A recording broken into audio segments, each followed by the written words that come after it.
आज आपल्या आजोबासोबत गेलो होतो इटा भरू लागाला, झालं वा त्याचं नव्हतंच, घेतलं बोट फोडून.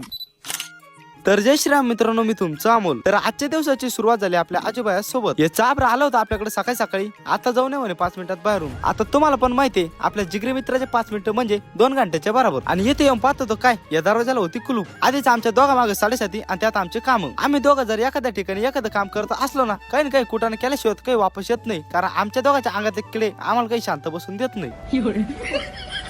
आणि त्यात यो भाऊ म्हणतो का ट्रॅक्टर मी आणणार आहे. माझं गेलं तिला जाऊ सांग म्हणलं. या भाऊनं काही 2 महिन्यापासून ट्रॅक्टर हातात घेतलं नाही, आणि याच्यासोबत ट्रॅक्टरवर बसणं म्हणजे जीव मोठी धरूनच बस नाही मला तो.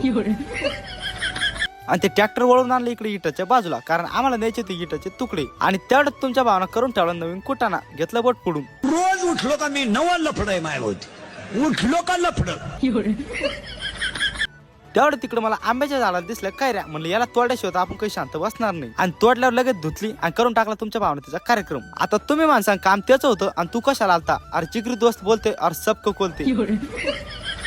त्याला दिलं मस्तपैकी ट्रॅक्टर मध्ये बसून, आणि तुमच्या भावाने घेतली गाडी आणि येऊन पोहोचलो घरी. घरी येऊन बसतच नाही ते तेवढ्यात आलो होतो आपल्या वासराकडे. आपल्या वासराचं नाव ठेवलं आपण चाणक्य. आणि आज आमच्या गावामध्ये बऱ्याच वर्षानंतर आलं होतं पैठणचं पाणी, त्यामुळे गावातलं वातावरण जरा आनंदमयच होतं. चला तर मित्रांनो, आजच्या दिवसासाठी येतच थांबतो बरं का. तर भेटू आपल्या अशाच नवीन व्हिडिओ मध्ये. मी खेळतो आता आपल्या वासरासोबत थोडं, तुम्ही करून टाका आपल्याला फॉलो. धन्यवाद.